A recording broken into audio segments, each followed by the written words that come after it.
My mother-in-law stood at the microphone during my wedding reception, holding a folder of documents she claimed would reveal the truth about who I really was. The room fell silent as she smiled triumphantly, preparing to destroy me in front of 200 guests. Then Judge Patricia Whitmore rose from her seat at table 7, and everything changed. Before we jump back in, tell us where you're tuning in from. And if this story touches you, make sure you're subscribed, because tomorrow, I've saved something extra special for you. The September sunlight streamed through the floor-to-ceiling windows of the Riverside Manor bridal suite, casting golden patterns across the ivory silk of my wedding gown. I stood before the mirror while my sister Olivia fastened the final pearl button along my spine, each one representing a small eternity of anticipation for this moment. The dress had been my grandmother's, altered to fit my frame but retaining the vintage elegance that made it feel like wearing history and hope simultaneously. My reflection showed a woman I barely recognized, transformed by professional hair and makeup into some idealized version of myself. But my eyes held the same mixture of joy and nervousness that had kept me awake most of the previous night. Outside the bridal suite, I could hear the controlled chaos of wedding preparation reaching its crescendo. The string quartet was tuning their instruments in the garden where the ceremony would take place in 90 minutes. Catering staff moved with practiced efficiency, transforming the reception ballroom into the romantic vision that had consumed my planning for the past 14 months. Florists made final adjustments to centerpieces that combined blush roses with cascading greenery, creating the organic elegance I had described in countless consultations. Everything was proceeding according to the detailed timeline that had been refined through multiple revisions and several near-panic attacks about logistics. My phone buzzed with a message from Cameron, my soon-to-be husband, who was supposedly forbidden from contacting me before the ceremony according to tradition I did not particularly believe in but had agreed to honor because his mother Eleanor insisted it was important. The message read simply, "I cannot wait to see you. Today we start everything." The words filled me with warmth that spread through my chest, temporarily displacing the anxiety that had been my constant companion throughout the wedding planning process. Cameron understood me in ways I had not believed possible before we met 3 years ago at a medical conference where I was presenting research on innovative surgical techniques, and he was attending as a pharmaceutical sales representative trying to understand the clinical perspective on new medications his company was launching. Our relationship had developed gradually from professional respect to genuine friendship to the kind of love that felt both comfortable and exciting simultaneously. Cameron was steady where I was intense, diplomatic where I was direct, patient where I was driven. He balanced me without diminishing me, supported my career without resenting my success, and loved me without trying to change fundamental aspects of who I was. When he proposed 6 months ago during a weekend trip to the mountains where we had hiked to a overlook at sunset, I had said yes before he finished his prepared speech because I could not imagine a future that did not include him. The only complication in our otherwise straightforward love story was his family, particularly his mother Eleanor and his father Victor. From our first meeting 18 months ago at a dinner Cameron had arranged with evident nervousness, I sensed that Eleanor had very specific expectations for the woman her son would marry, and I did not fulfill most of them. She had greeted me with a smile that did not reach her eyes, commenting immediately on my height as though being 5 feet 10 inches was a character flaw rather than genetic inheritance. Throughout that first dinner, she asked questions that seemed designed to highlight the differences between my background and theirs, inquiring about my parents' occupations with a tone that suggested she already knew and disapproved of the answers.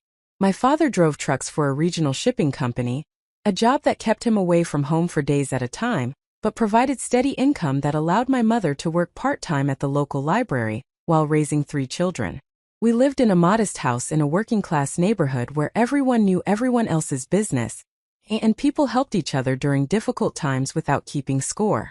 I attended public schools where I worked relentlessly to earn the grades and test scores that would make college possible despite our limited financial resources. Scholarships and student loans funded my undergraduate education at the state university, followed by medical school where I continued to work multiple jobs while maintaining the academic performance necessary to compete for a competitive surgical residency.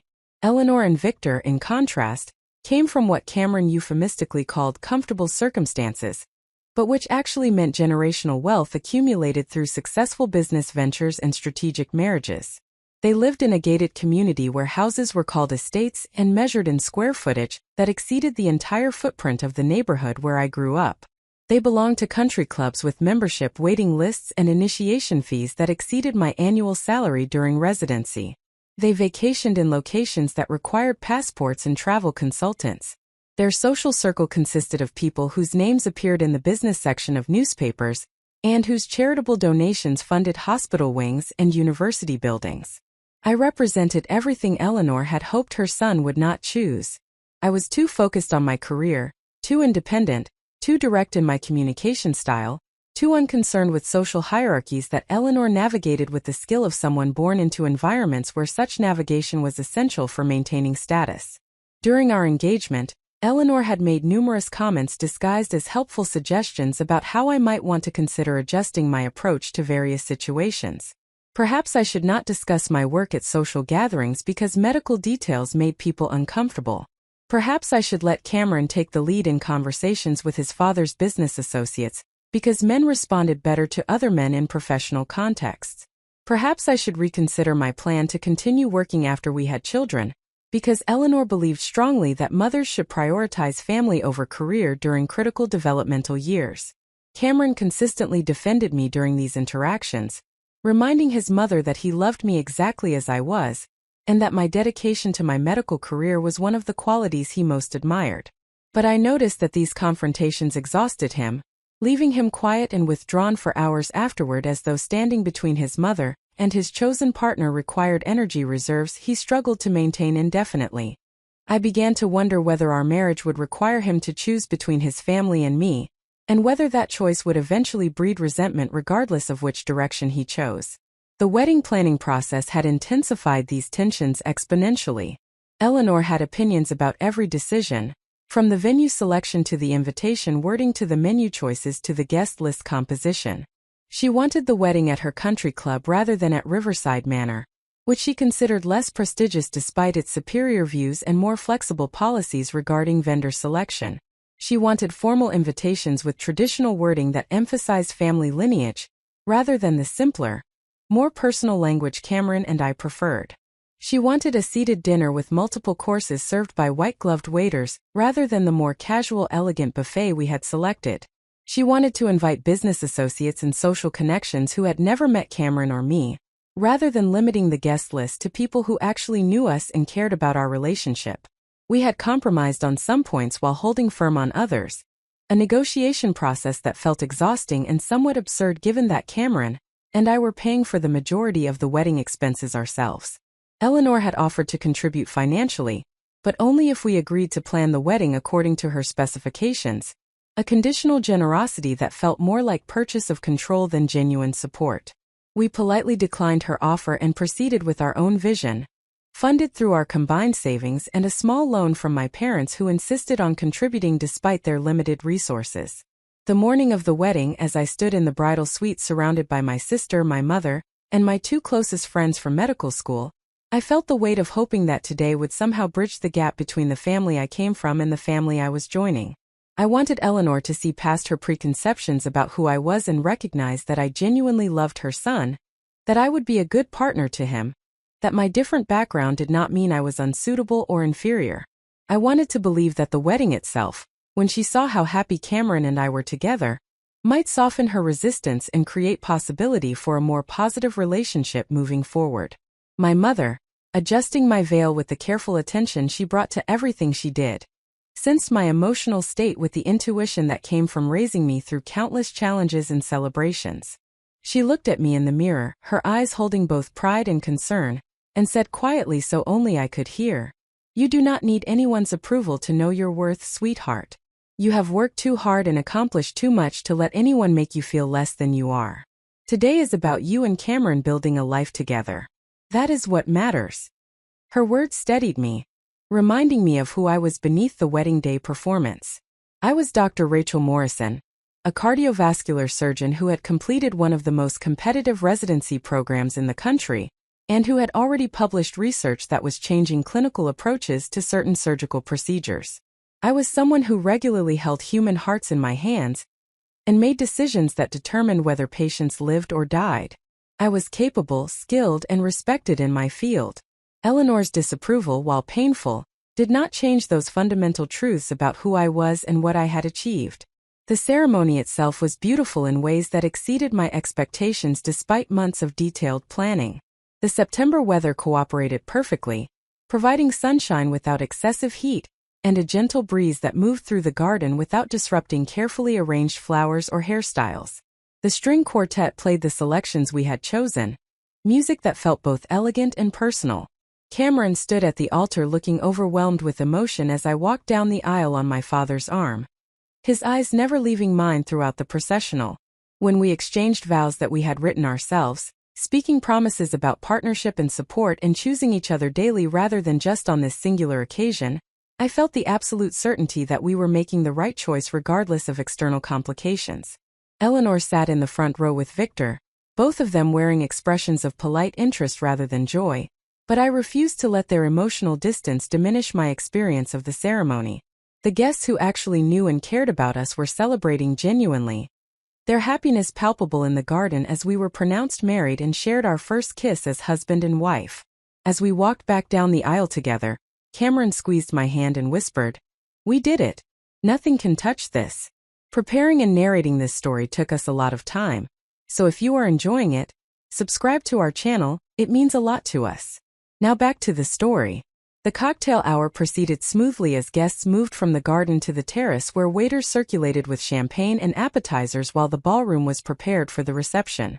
I moved through conversations with relatives I had not seen in years, college friends who had traveled significant distances to attend, and medical school colleagues who took breaks from demanding schedules to witness this milestone.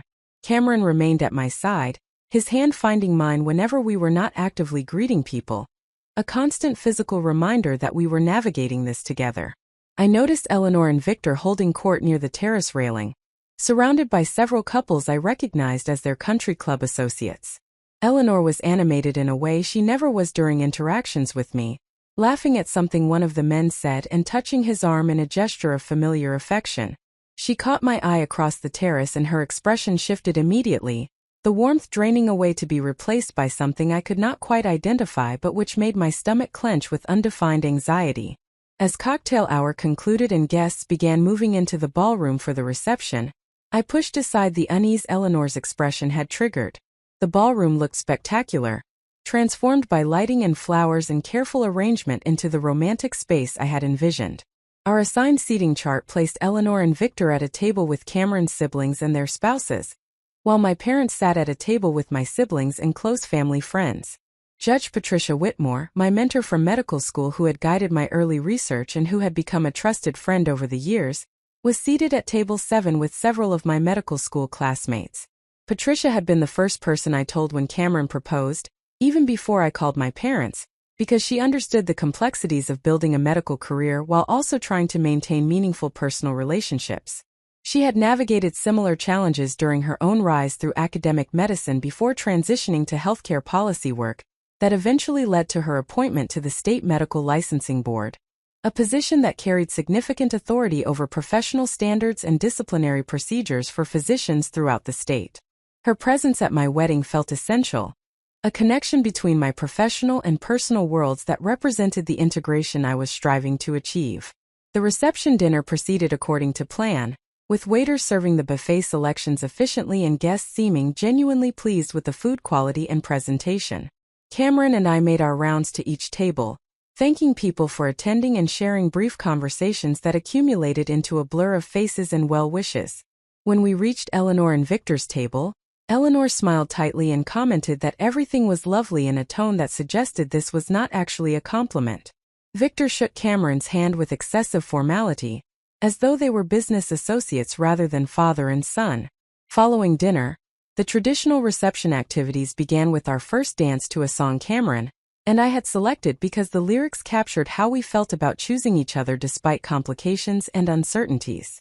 As we moved together on the dance floor, surrounded by 200 witnesses to our commitment, I allowed myself to believe that the hard part was over. The ceremony was complete. The dinner was successful. We were married. Whatever reservations Eleanor and Victor harbored, they had kept them private throughout the day. Perhaps that was the best I could reasonably hope for, and perhaps over time their acceptance would grow as they witnessed our happiness and stability together. After our first dance concluded and we invited guests to join us on the dance floor, the DJ announced that Cameron's mother had requested to say a few words. This was not part of the planned schedule.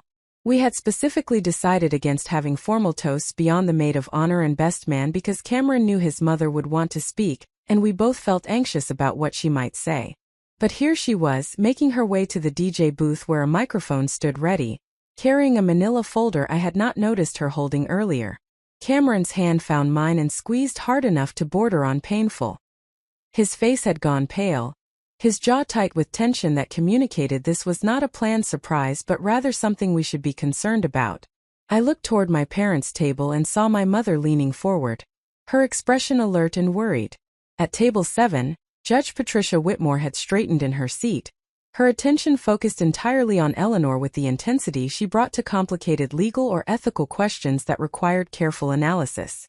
Eleanor reached the microphone and tapped it twice, the sound reverberating through the ballroom and causing conversations to halt as guests turned their attention toward her. She smiled broadly, an expression of confidence and satisfaction that made my chest tighten with apprehension about what was coming next. "Good evening, everyone," Eleanor began, her voice carrying the practiced modulation of someone comfortable with public speaking. "I know this is unconventional, and I apologize for departing from the planned schedule, but there is something important that needs to be addressed before we go any further with this celebration. Something that I believe everyone in this room deserves to know about the woman who just married my son." The ballroom had become absolutely silent except for the quiet hum of the air conditioning system. Cameron started moving toward his mother, but she held up one hand in a stopping gesture while opening the manila folder with the other. My heart was racing so hard I could feel my pulse in my throat. Whatever was about to happen, whatever Eleanor was about to reveal, I knew instinctively that it was designed to humiliate me publicly, to destroy my credibility and reputation in front of everyone who mattered to me.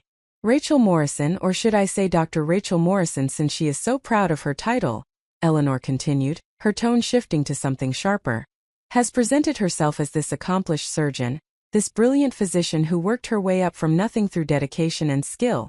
And perhaps that story would be compelling if it were entirely true. But I have done some research, and what I discovered raises serious questions about her character and her honesty." She held up several papers from the folder, pages I could not see clearly from where I stood frozen on the edge of the dance floor. My mind raced through possibilities of what she might have found, what she might have twisted or misrepresented to create a narrative that would support her predetermined conclusion that I was unsuitable for her son. Had she found out about the complaint filed against me during residency by a patient's family member, a complaint that was investigated and dismissed as unfounded but which remained in my file?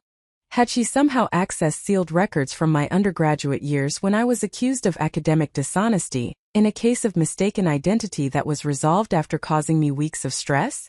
What could she possibly have that she believed would destroy me?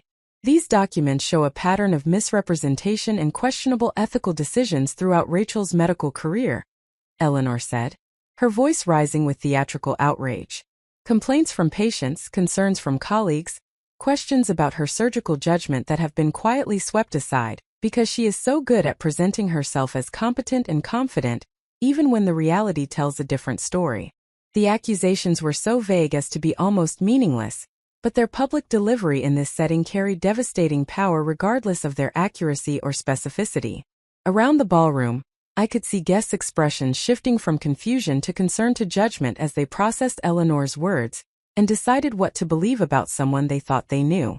My medical school colleagues at Patricia's table looked shocked and uncertain, clearly trying to reconcile Eleanor's claims with their own experiences of working alongside me.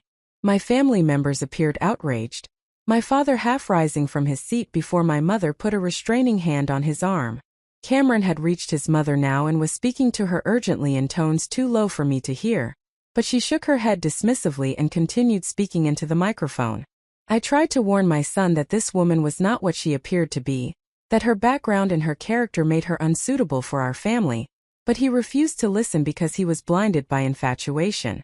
So I am sharing this information publicly because everyone here deserves to know the truth before they congratulate this union or celebrate this so-called marriage. That was when Judge Patricia Whitmore stood up at table 7, her movement deliberate and commanding in a way that immediately drew every eye in the ballroom. She walked toward the front of the room with the authority of someone accustomed to courtrooms and formal proceedings where truth mattered and false accusations carried consequences. Eleanor faltered as Patricia approached, her confident monologue interrupted by the unexpected intervention of someone whose presence clearly complicated her planned humiliation. Patricia reached the DJ booth and Eleanor, her expression carrying steel beneath professional courtesy, and extended her hand toward the microphone in a gesture that was simultaneously polite and utterly non-negotiable. Eleanor, perhaps recognizing something in Patricia's demeanor that communicated this was not a request but rather a statement of how the next few minutes would proceed, reluctantly handed over the microphone after a moment of hesitation that felt much longer than its actual duration. Patricia held the microphone but did not immediately speak, instead turning to face Eleanor directly with an expression that communicated she had seen the documents in the manila folder, and found them distinctly unimpressive as evidence of anything beyond desperation and malice. The silence stretched until it became uncomfortable, the entire ballroom holding its collective breath waiting to see what would happen next at what was supposed to be a joyful celebration, but had transformed into something much darker and more complicated. When Patricia finally spoke, her voice carried the calm authority of someone who dealt professionally with situations where truth needed to be extracted from complicated circumstances, and false narratives needed to be dismantled with precision. I apologize for this interruption, but I cannot allow what just occurred to stand unchallenged. My name is Judge Patricia Whitmore, and I serve on the State Medical Licensing Board in addition to my other judicial responsibilities. I have known Dr. Rachel Morrison for over a decade, first as her research mentor during medical school, and subsequently as a colleague who has watched her career develop with consistent excellence and integrity. The atmosphere in the ballroom shifted immediately as guests processed this new information and recalibrated their understanding of what they were witnessing. This was not simply an awkward family dispute. This was a confrontation between someone making vague accusations and someone with actual authority and expertise to evaluate those accusations objectively. Patricia continued, her tone remaining measured but carrying an edge that suggested she was choosing her words carefully to be devastatingly accurate rather than merely dramatic. The documents that were just referenced as evidence of Dr. Morrison's supposed ethical failures and questionable character are, I suspect, based on a fundamental misunderstanding of how medical complaints and quality review processes actually work. But before we discuss those specifics, I believe everyone in this room should understand exactly what we are witnessing here. She paused, allowing the silence to emphasize her next words. What we are witnessing is an attempted character assassination of a highly accomplished physician by someone who apparently believes that publicly humiliating her daughter-in-law at her own wedding reception is acceptable behavior. And I am here to tell you that it is not acceptable, it is not truthful, and it will not go unchallenged. Judge Patricia Whitmore stood before the silent ballroom with the commanding presence of someone who had spent decades navigating complex legal and medical systems, where truth required careful excavation from layers of misrepresentation and institutional obfuscation. The microphone she held represented more than just amplified voice. It represented authority earned through years of rigorous training, difficult decisions, and unwavering commitment to ethical standards that govern both medical practice and judicial proceedings.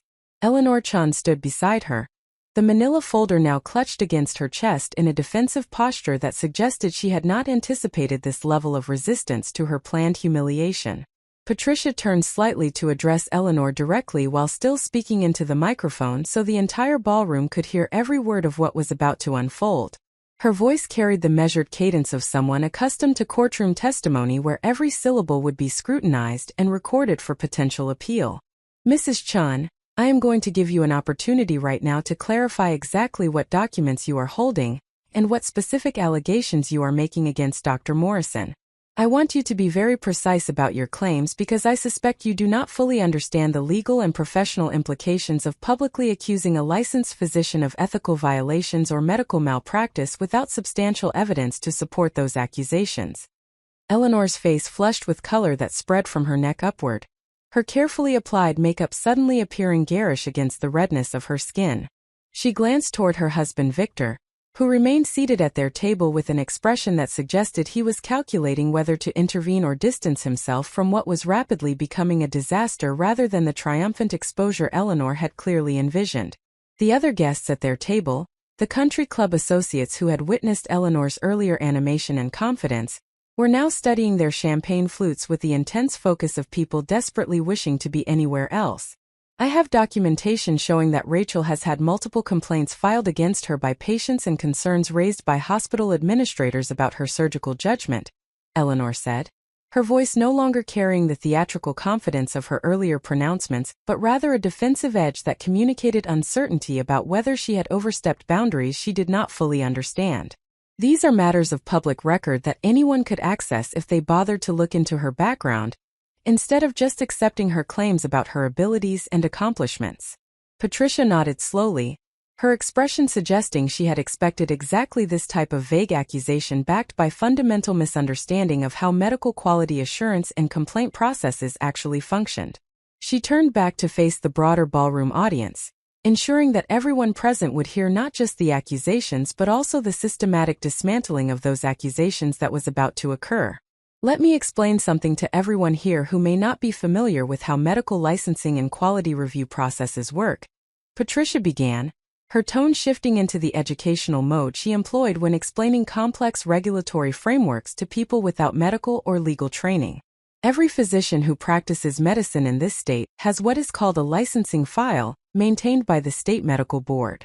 That file contains their education credentials, their training certifications, their continuing education records, and yes, any complaints that have been filed against them by patients, family members, insurance companies, or other parties. She paused to let this information settle before continuing. The critical point that Mrs. Chun seems not to understand is that the existence of complaints in a physician's file tells you absolutely nothing about whether those complaints have merit. Anyone can file a complaint against a physician for any reason. Patients who are unhappy with treatment outcomes can file complaints even when the physician provided excellent care, but the patient's underlying condition was too severe to cure. Family members who are grieving can file complaints as a way of processing their loss, even when no error occurred. Insurance companies can file complaints as part of cost containment strategies that have nothing to do with quality of care. The mere existence of complaints means nothing without context about how those complaints were investigated and what conclusions the investigating bodies reached. Cameron had moved to stand beside me during Patricia's explanation, his arm around my waist providing physical support that kept me upright despite the trembling that had started in my legs and was spreading through my entire body. I could feel the attention of 200 guests focused on me, their gazes heavy with curiosity and judgment and uncertainty about what to believe. Some faces showed sympathy and support, particularly my medical school colleagues who understood exactly what Patricia was explaining and recognized the manipulation inherent in Eleanor's attempted exposure. Other faces showed confusion or concern, guests who lacked the context to evaluate the competing narratives being presented, and who were defaulting to assumption that where there was smoke there must be fire.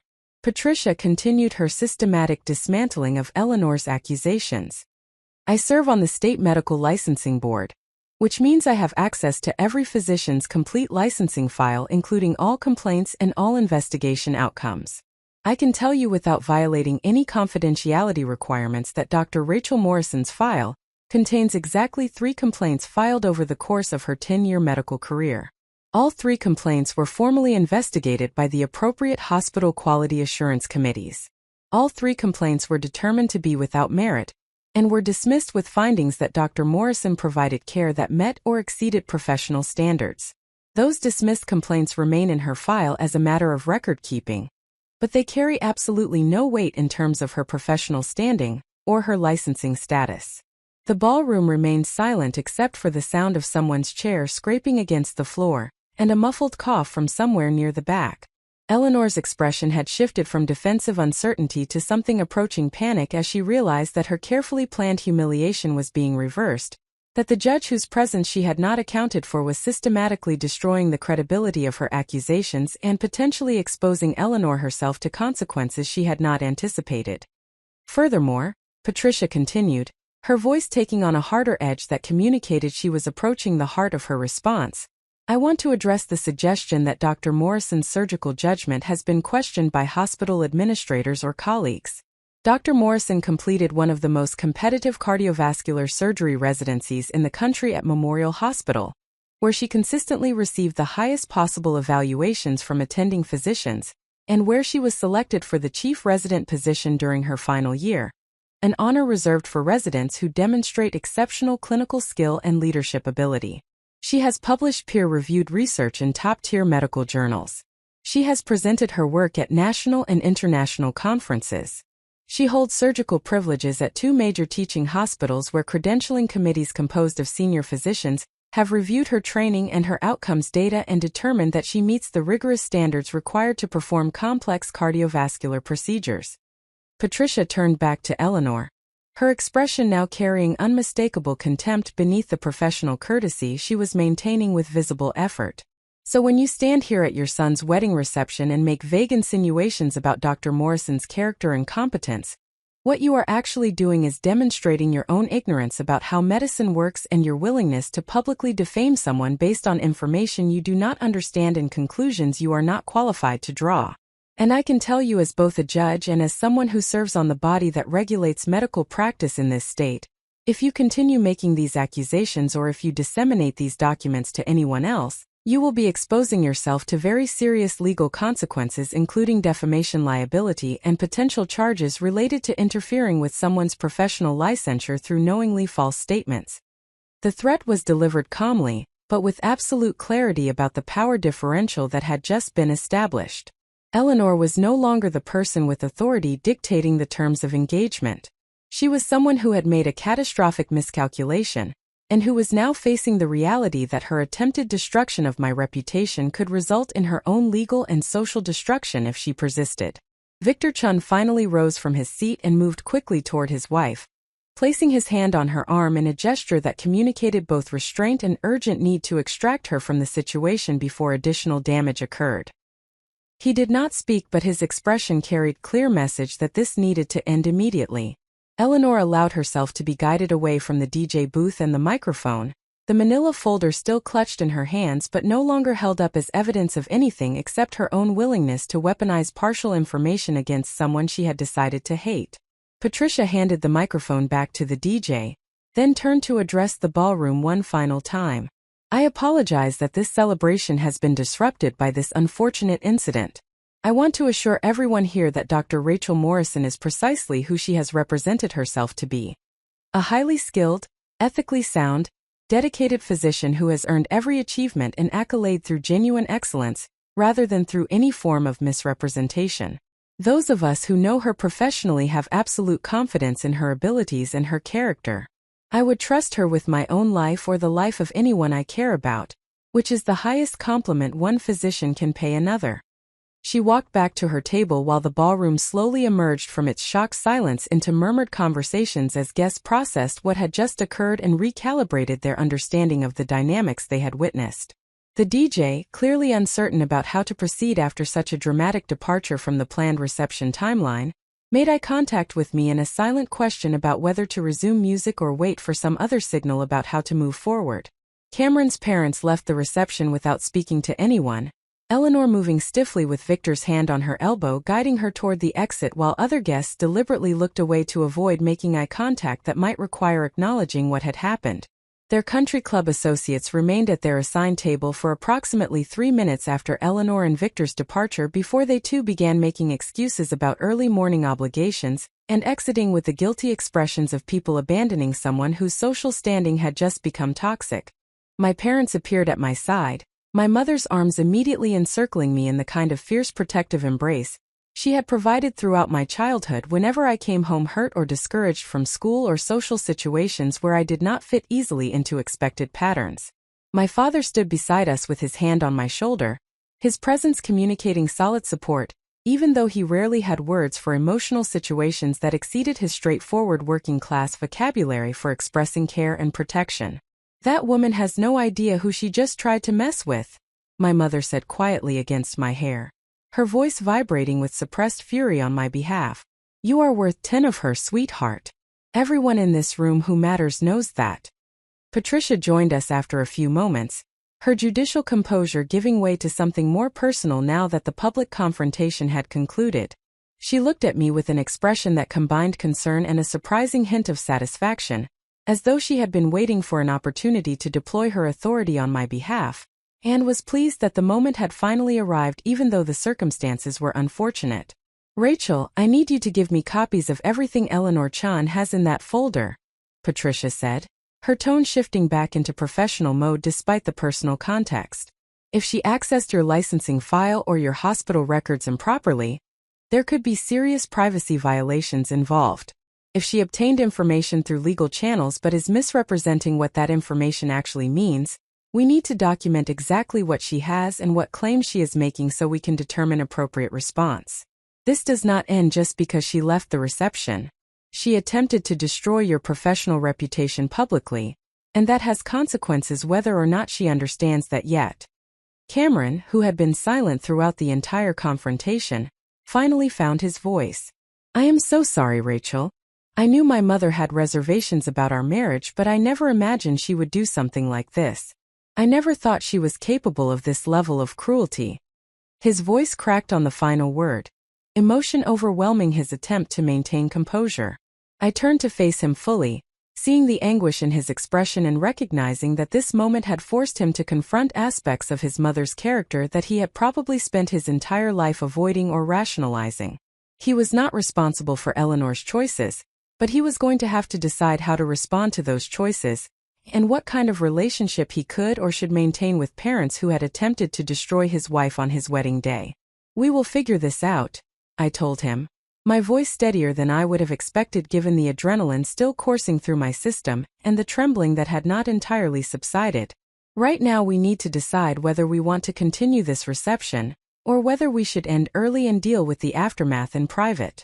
Patricia interjected before Cameron could respond. "I strongly recommend you continue the reception as planned. If you leave now or cut things short, Eleanor wins even though she was publicly contradicted. She succeeds in ruining your wedding day, and in creating the impression that her accusations had enough validity to disrupt your celebration. If you stay and continue as though her attempted sabotage was merely an unfortunate interruption rather than a defining moment, you send the message that her opinion and her actions do not have power over your happiness or your marriage." The advice was strategic and probably correct from a tactical standpoint, but it required a level of emotional performance that felt almost impossible in the moment. I was supposed to smile and dance and cut cake and toss my bouquet while internally processing the reality that my new mother-in-law had just attempted to destroy my professional reputation in front of everyone who mattered to me. I was supposed to pretend that everything was fine when I could still feel the weight of 200 pairs of eyes evaluating me, and wondering whether there might be some truth hidden beneath Patricia's authoritative dismissal of Eleanor's claims. My sister Olivia, who had been standing slightly apart during the confrontation with Patricia and my parents, stepped forward with the practical determination she brought to solving problems. "The DJ is waiting for direction. The photographer is trying to figure out whether to document what just happened or pretend it did not occur. The catering staff is hovering uncertainly about whether to bring out the cake. Someone needs to make decisions about next steps, and everyone is looking to you and Cameron to provide those decisions." She was absolutely right. This was my wedding reception, my celebration, my day that Eleanor had tried to steal by making herself the center of attention and making me the subject of scandal and speculation. If I allowed her actions to derail the rest of the evening, I would be giving her exactly what she wanted regardless of how thoroughly Patricia had dismantled her accusations.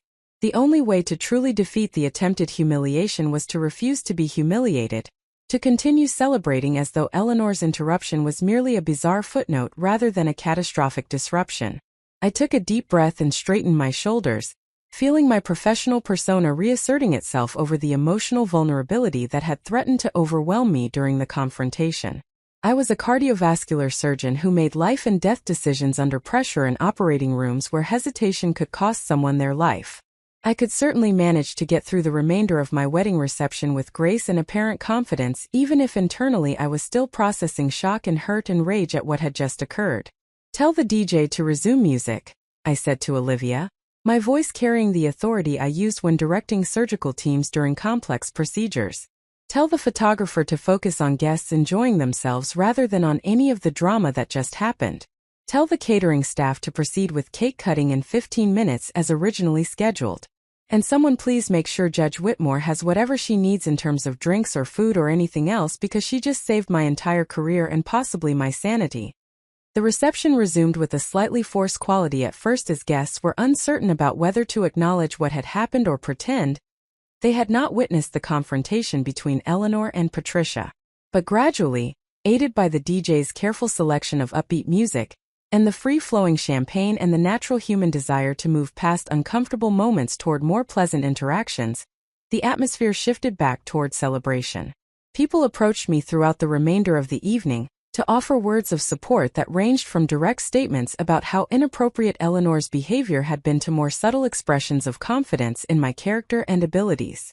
My medical school colleagues gathered around Patricia's table and spent considerable time discussing the incident, their conversations mixing professional outrage at the attempt to weaponize medical complaints with personal offense on my behalf. Several of them approached me separately to share their own experiences with frivolous complaints filed by patients or family members, normalizing what Eleanor had tried to present as evidence of incompetence or ethical failure. Their solidarity provided concrete validation that people who actually understood medicine recognized Eleanor's accusations as the desperate manipulations they were rather than as legitimate concerns requiring investigation. Cameron remained close to me throughout the rest of the reception, his presence communicating loyalty even as I could see him struggling to process the implications of his mother's actions for our future family dynamics. At one point as we stood together watching guests dance, he said quietly, "I think I need to cut contact with my parents at least temporarily. I cannot have people in my life who would do something like this to you, even if those people are my mother and father. You are my family now. You are my priority." The statement was both touching and concerning. I did not want Cameron to destroy his relationship with his parents on my behalf, even though they had certainly attempted to destroy me. That kind of rupture would create resentment and regret that would poison our marriage eventually, regardless of how justified the boundary might be in the immediate aftermath of Eleanor's attempted sabotage. We needed to find a path forward that protected me from further attacks while not requiring Cameron to permanently sever ties with his family of origin. "We do not need to make permanent decisions tonight," I told him. "Right now we just need to get through the rest of this reception, and then we can take time to figure out appropriate boundaries and consequences. Your mother made a terrible choice, but that does not necessarily mean you need to excommunicate your entire family forever." Patricia approached us near the end of the reception, as guests were beginning to make their departures with expressions of congratulations mixed with concern and curiosity about what would happen next. She pulled me aside for a private conversation, her expression serious in a way that communicated she was about to shift from supportive friend into professional advisor mode. "Rachel, I meant what I said about needing copies of whatever Eleanor has in that folder. But I also need to talk to you about the broader implications of what happened here tonight. Eleanor made her accusations publicly and in front of witnesses, which means this is not just a private family dispute anymore. If she repeats those accusations to anyone else, if she attempts to contact your hospital administrators or your licensing board with her manufactured concerns, you need to respond aggressively and immediately.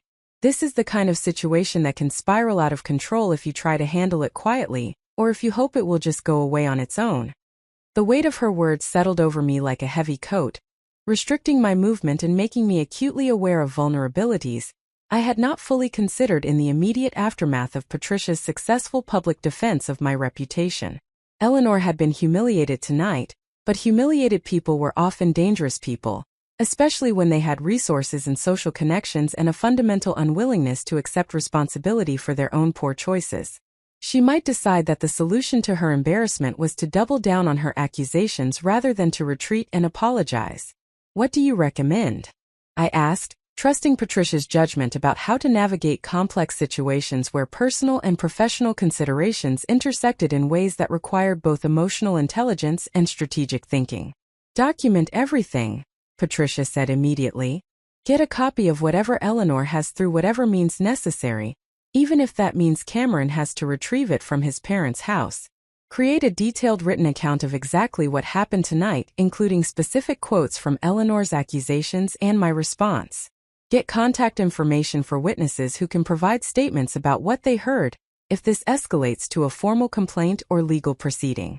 And most importantly, put Eleanor on formal notice through an attorney that any further defamatory statements about you will result in immediate legal action, including claims for damages and potentially criminal complaints if she violates medical privacy laws in obtaining or disseminating your records. The list of actions required was overwhelming to contemplate in the moment, standing in my wedding dress at the end of what should have been the happiest day of my life, but which had transformed into something much more complicated and stressful. But I recognized that Patricia's advice came from decades of experience navigating situations where ignoring problems, or hoping they would resolve themselves, led to much worse outcomes than addressing them directly despite the discomfort involved. As the reception finally concluded and Cameron and I prepared to leave for the honeymoon we had planned to a resort in the Caribbean where we were supposed to spend a week disconnecting from work and stress and external obligations, I felt the weight of unfinished business that would follow us despite the geographic distance. Eleanor's attempted destruction of my reputation had been thwarted tonight, but the underlying conflict remained unresolved and potentially dangerous to my career and my peace of mind. The coming weeks would require confronting those dangers directly rather than hoping that Eleanor's public embarrassment would be sufficient to prevent future attacks. The Caribbean resort where Cameron and I had planned to spend our honeymoon was exactly as beautiful as the glossy brochures had promised, with white sand beaches stretching toward impossibly turquoise water and palm trees swaying in warm breezes that carried the scent of tropical flowers and salt air. Our oceanfront suite featured a private balcony overlooking the water, a king-sized bed draped in white linens, and amenities designed to create the kind of romantic escape that newlyweds were supposed to experience during the first days of their marriage. Under different circumstances, the setting would have been perfect for forgetting about work pressures and family complications, and simply focusing on each other, and the commitment we had just made to build a life together. But the circumstances were not different, and the idyllic surroundings could not erase the tension that had followed us from the wedding reception despite our attempts to leave it behind in the ballroom where Eleanor had attempted her public destruction of my reputation. Cameron and I had barely spoken during the flight to the island, both of us exhausted from the emotional toll of the previous day, and uncertain about how to process what had happened or what it meant for our future relationship with his family. We had checked into the resort late in the evening, gone through the motions of unpacking our luggage, and fallen asleep almost immediately from sheer exhaustion rather than from any sense of peace or resolution. I woke early the next morning to find Cameron already awake, sitting on the balcony with his phone in his hands and an expression of deep distress on his face. The morning light illuminated features I knew so well, but which suddenly seemed to belong to a stranger, someone whose internal world had been disrupted in ways I could observe but not fully access. He was scrolling through something on his screen with the kind of fixed attention that suggested he was reading content that required concentration and which was causing him significant emotional reaction. I joined him on the balcony, wrapping myself in the resort-provided robe against the slight chill of early morning air that had not yet been warmed by the sun now rising over the water. He looked up as I approached, and I saw in his eyes a combination of anger and grief and exhaustion that communicated he had not slept as soundly as I had assumed based on his stillness beside me throughout the night. "My mother sent me an email," he said without preamble, his voice flat in the way that people speak when they are trying to contain emotions too large and complicated to express safely. "Actually, she sent me 17 emails over the course of the night, each one longer and more detailed than the last. She is not apologizing. She is not acknowledging that what she did was inappropriate or cruel. Instead, she is doubling down on her accusations and adding new ones. She claims that Judge Whitmore must have some personal or professional conflict of interest that motivated her to defend you so aggressively. She suggests that you have somehow manipulated everyone around you, including me, into believing a false narrative about your abilities and your character. She says that she was performing a maternal duty by exposing the truth before I made a terrible mistake that would ruin my life." He handed me his phone so I could read the emails myself, and I scrolled through Eleanor's increasingly unhinged messages with growing alarm about her mental state and her commitment to a narrative that required ignoring or reinterpreting all evidence that contradicted her predetermined conclusions about who I was. The emails were long and detailed, filled with pseudo-psychological analysis of my supposed manipulative tendencies and speculative connections between unrelated events in my past that Eleanor had apparently researched extensively in her campaign to find something, anything, that would support her belief that I was unsuitable for her son. She had found information about the academic dishonesty accusation from my undergraduate years. A case of mistaken identity where another student with a similar name had been cheating on exams, and I had been initially questioned before the actual perpetrator was identified and disciplined. Eleanor presented this resolved accusation as evidence that I had a history of ethical problems that I had managed to escape through manipulation or connections, rather than through actual innocence. She had also found information about a malpractice lawsuit that had been filed against the surgical team I worked with during my residency, a case where a patient had experienced complications following a routine procedure, and the family had sued everyone remotely connected to the case in hopes of finding someone liable for what was actually an unavoidable outcome of the patient's underlying health conditions. That lawsuit had been dismissed before trial when expert witnesses confirmed that the surgical team had provided appropriate care, and that the complications were not the result of any error or negligence. But Eleanor presented the lawsuit as evidence of my questionable surgical judgment, rather than as the routine legal action. It actually was in a healthcare system where malpractice litigation was unfortunately common regardless of actual negligence.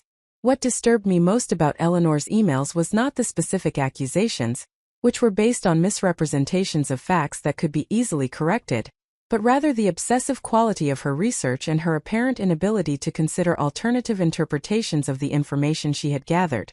She had spent what must have been weeks or possibly months investigating my background, searching for anything that could be twisted into support for her narrative that I was unworthy of her son. The level of effort required to compile this information suggested that her opposition to our marriage was not simply a matter of preferring that Cameron choose someone from a similar social class or educational background, but rather reflected something deeper and more pathological about her need to control her son's choices, and her inability to accept that he might have judgment and preferences independent of her approval. The final email in the series was the most disturbing, because it revealed Eleanor's next steps, rather than simply rehashing her grievances about the past. She informed Cameron that she had contacted several members of the hospital credentialing committee where I held surgical privileges, expressing her concerns about my fitness to practice medicine and requesting that they review my file with particular attention to the complaints and lawsuits she had uncovered through her research. She stated that she considered it her civic duty to ensure that patients were protected from physicians whose ethical standards or clinical judgment might not meet appropriate professional standards, and that her maternal concern for Cameron's well-being should not prevent her from fulfilling this obligation to the broader community. The implications of this action made my chest tighten with anxiety that was both professional and deeply personal. Hospital credentialing committees took all concerns seriously regardless of their source or apparent motivation, because the legal and reputational risks of ignoring legitimate problems were too significant to dismiss complaints simply because they might be personally motivated. Even though the committee would quickly determine that Eleanor's concerns were based on misrepresentations of resolved issues that had already been investigated and dismissed, the mere fact that a formal complaint had been filed would create a record that could affect my professional reputation. Other hospitals considering granting me privileges would see that a complaint had been filed and investigated, and some might wonder whether there was substance beneath the accusations even after the committee cleared me. Patients searching for information about their surgeons might find references to the complaint online, and choose a different physician based on incomplete understanding of what the complaint actually involved. Cameron was watching my face as I read his mother's final email, and he could apparently see the impact her threat was having on my emotional state and my assessment of the professional risks I was now facing. He reached for his phone and pulled it from my hands, setting it face down on the balcony table as though removing the physical evidence of his mother's emails might somehow diminish their power to cause harm. "I am going to handle this," he said with determination that sounded somewhat forced, as though he was trying to convince himself as much as me that he had capability to control his mother's actions and protect me from the consequences of her campaign against my reputation. "I am going to call her this morning and tell her that if she does not immediately withdraw her complaint to the hospital and cease all further efforts to damage your career, I will cut off all contact with her permanently. She needs to understand that her behavior has consequences, and that she cannot destroy my marriage without destroying her relationship with me." The threat was well-intentioned, but I suspected it would not have the desired effect on Eleanor.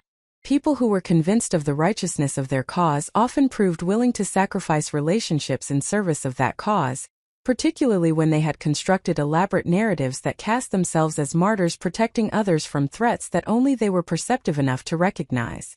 Eleanor had apparently convinced herself that I was dangerous to Cameron's well-being, and that exposing me was an act of maternal love rather than an act of cruelty.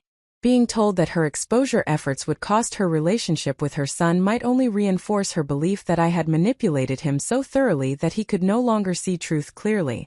"We need to approach this strategically rather than emotionally," I said, trying to channel the analytical mindset I relied on during surgical procedures when unexpected complications required rapid assessment and decisive action based on evidence rather than panic. "Judge Whitmore told me to document everything, and to put your mother on formal notice through an attorney that further defamatory statements would result in legal action. We should follow that advice rather than having you make emotional appeals that your mother will interpret as proof that I have turned you against your family." Cameron nodded reluctantly, recognizing that my approach was probably more effective than his instinct to defend me through direct confrontation with his mother. He picked up his phone again and began composing a response to Eleanor's emails, but I could see him struggling to find words that balanced his anger at her behavior with his awareness that permanently destroying their relationship would have lasting consequences that extended beyond this immediate crisis. He typed several sentences, deleted them, started again, and finally set the phone down with an expression of frustration that communicated he did not know how to articulate what he wanted to say in a way that would be heard and understood rather than simply provoking additional defensiveness and escalation. "Let me contact Patricia first," I suggested. "She said she wanted to be informed if your mother took any additional actions beyond the wedding reception incident. She needs to know about the hospital credentialing committee complaint so she can advise us about the best way to respond, both to protect my license and to establish consequences for your mother's behavior that might actually deter her from further attacks." I retrieved my own phone from the bedside table where it had been charging overnight and found that I had received multiple messages and missed calls from Patricia, from my sister Olivia, from several of my medical school colleagues who had attended the wedding, and from an unknown number that had left a voicemail requesting that I return the call regarding an urgent professional matter. The volume of communication suggested that the situation was developing more rapidly than I had hoped, and that my plan to spend the first morning of my honeymoon relaxing on the beach before addressing the aftermath of Eleanor's accusations was not going to be possible. I listened to the voicemail from the unknown number first because the mention of an urgent professional matter made me suspect it was related to Eleanor's hospital complaint.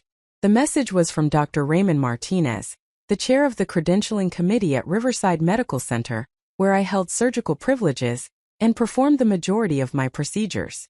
His voice was carefully neutral in the way that medical administrators speak when they are addressing sensitive personnel or quality assurance matters that could have legal implications if not handled with appropriate documentation and process.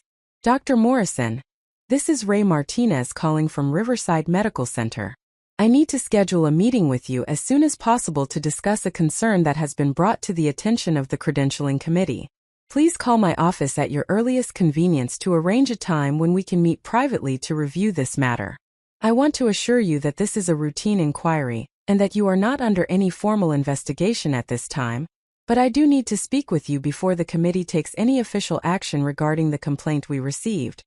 The message was professional and appropriate, but it confirmed that Eleanor had indeed filed her complaint with the hospital, and that the credentialing committee was taking it seriously enough to require a formal meeting with me to discuss the concerns that had been raised.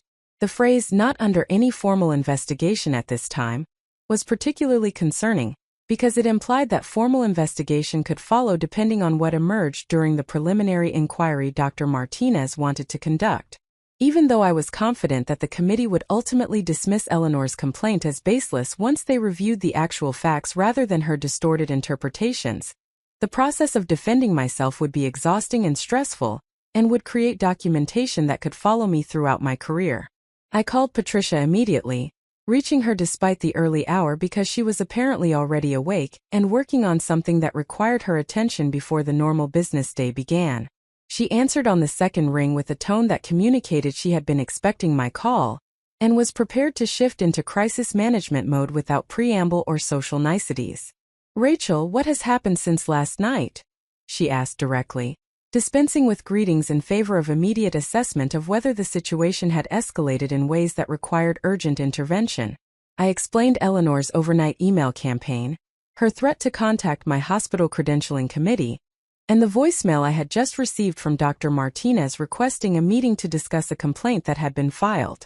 Patricia listened without interrupting, and I could hear the sound of her typing as she apparently took notes about the timeline and specifics of Eleanor's actions, so she could develop an appropriate response strategy. "This is exactly what I was concerned about when I told you to document everything," Patricia said when I finished my summary. "Eleanor has moved beyond family conflict into territory that could genuinely damage your medical license and your ability to practice if we do not respond aggressively and immediately. I am going to make several calls this morning to set things in motion. First, I need to speak with Ray Martinez directly to provide context about the source of the complaint, and to ensure that the credentialing committee understands they are dealing with a malicious action by a family member, rather than a legitimate concern about your clinical performance. Second, I am going to connect you with an attorney who specializes in medical licensing and defamation cases, so you can begin building a formal legal response to Eleanor's campaign. Third, I am going to reach out to several colleagues on the state medical licensing board to alert them that there may be an attempt to file complaints at that level as well, and to ensure that any such complaints are flagged as potentially originating from the same malicious source." The efficiency with which Patricia outlined her action plan was both reassuring and somewhat overwhelming. She was treating Eleanor's actions as a serious threat requiring coordinated response across multiple professional and legal domains, which validated my own concerns while also making clear that I was facing a battle that would require sustained effort and resources to win definitively. This was not going to be resolved through a single conversation or through Cameron's attempts to reason with his mother. This was going to require formal legal proceedings, professional investigations, and potentially public documentation of Eleanor's malicious intent if she persisted in her campaign despite warnings about consequences. "What should I do about the meeting with Dr. Martinez?" I asked, feeling simultaneously grateful for Patricia's willingness to intervene on my behalf and anxious about how much this situation was escalating beyond what should have been a simple family disagreement about whether I was suitable for Cameron. "Do not meet with him alone under any circumstances," Patricia responded immediately. "You have the right to bring legal representation to any meeting where your professional standing is being discussed. The attorney I am connecting you with will accompany you to that meeting, and will ensure that you do not inadvertently say anything that could be misinterpreted or used against you later, if this escalates further. In the meantime, do not respond to Eleanor's emails, do not have Cameron respond to her emails, and do not engage in any communication with her or with any members of Cameron's family until we have established a formal legal strategy for handling this situation." After ending the call with Patricia, I sat on the balcony watching the ocean while Cameron remained inside making coffee in the sweet small kitchenette. The view was objectively beautiful, the kind of scenery that appeared in vacation advertisements designed to sell the idea that paradise was accessible for the right price, and that escape from everyday stress was possible through geographic relocation and luxury accommodations. But the beauty felt almost mocking in the moment, a reminder of what our honeymoon was supposed to be versus what it had become through Eleanor's determination to destroy me. Cameron emerged with 2 cups of coffee and sat beside me in silence for several minutes before speaking. "I keep thinking about all the times my mother made comments about you that I rationalized or defended as just her being difficult or having high standards. The way she would correct your grammar in front of other people, or make observations about your clothes not being quite appropriate for certain occasions, or suggest that your work schedule indicated misplaced priorities. I told myself she was just being protective of me, or that she needed time to adjust to the idea of me marrying someone outside our social circle. But what happened at the wedding, and now these emails and the complaint to your hospital, all of it makes me realize that her behavior was never about protecting me. It was about controlling me and punishing you for representing something she could not control." His analysis was perceptive and probably accurate, though it did not change the practical reality that we now had to deal with the consequences of Eleanor's pathology, regardless of how well we understood its psychological origins. Understanding that Eleanor's actions reflected her own issues rather than any actual deficiency on my part provided some emotional comfort, but did not protect my medical license from her attacks or repair the damage to my professional reputation that could result from her malicious complaints. "What do you want to do about your relationship with your parents going forward?"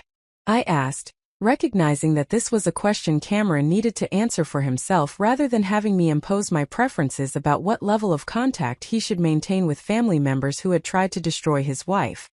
He was quiet for a long moment, staring out at the water with an expression that suggested he was weighing options that all carried significant costs and uncertainties. I think I need to make clear to them that they have a choice. They can acknowledge that what my mother did was wrong. They can apologize to you sincerely and without qualification. They can commit to treating you with respect going forward. And they can withdraw the hospital complaint and cease all efforts to damage your career. If they do all of those things, I am willing to work on rebuilding a relationship with them over time with appropriate boundaries and consequences if they violate those boundaries. But if they refuse to do those things, if my mother continues to insist that she was justified in her actions and that you are the problem rather than her behavior being the problem, then I need to accept that I cannot have a meaningful relationship with parents who are actively trying to harm my spouse. The ultimatum he outlined was reasonable, but I suspected it would not produce the outcome he hoped for because it required Eleanor to admit error and to relinquish her narrative about my unworthiness, which seemed to have become central to her identity and her understanding of her role as Cameron's mother. People rarely surrendered deeply held beliefs simply because maintaining those beliefs would cost them relationships, particularly when they had invested significant time and emotional energy into constructing elaborate justifications for those beliefs. Patricia called back within the hour with updates about the action she had initiated on my behalf.